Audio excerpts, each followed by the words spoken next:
Okay, dump the ice cubes in here. Okay. Whoops. Okay, now I would like you to fill that glass with ice cubes. Okay.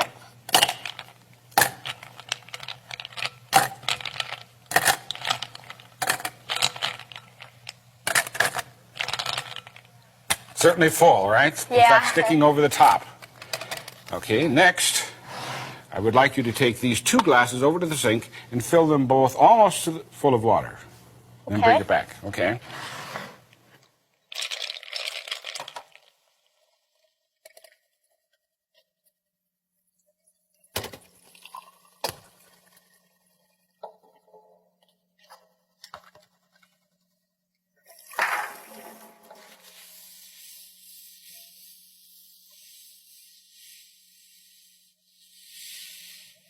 Okay. Now you notice I'm wiping off the table so there's not a drop of water on it. Okay. And I will wipe off this plate so there's not a drop of water on it. Why?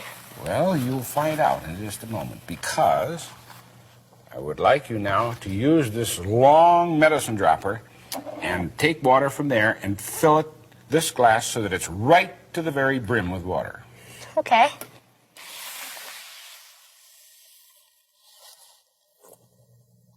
Don't let it overflow, but get it right to the very top. Aha! That's it. Okay, move these out of the way. Wipe everything up so there's no water anyplace. Now my question is, as the ice melts, will the water overflow over the top of the glass? I think so. Why? Well, because like you have the water, and the water is full to the top, and then you have the ice also, and like I think while the ice melts, it'll just overflow. Okay, that's one theory, and that's definitely a theory, right? Yeah. You know what a theory is. Well, there's another theory, which I would like to advance and see how you like that. As you know, ice expands when it Yeah. freezes as compared to water. That's why ice floats, right? Yeah. Okay. So therefore, as the ice condenses, in other words, goes back into water, it should take up less space. Therefore, the water level will drop. Okay, yeah, I see. That's theory 2. Yep. Now, there's the third theory. Obviously, the volume of the water is taking into consideration the ice that we've got in there. So as it melts, it's not going to change at all, because the volume has already got that ice floating in it. Okay, I see. That's yeah. the third theory. Which one are you going to take? Mine. My theory. The first one? Yep. That it's going to overflow. Yeah. Okay, now that's why I wanted to wipe up everything so there's no water around any place. I We're going to let see. it sit there very carefully and melt.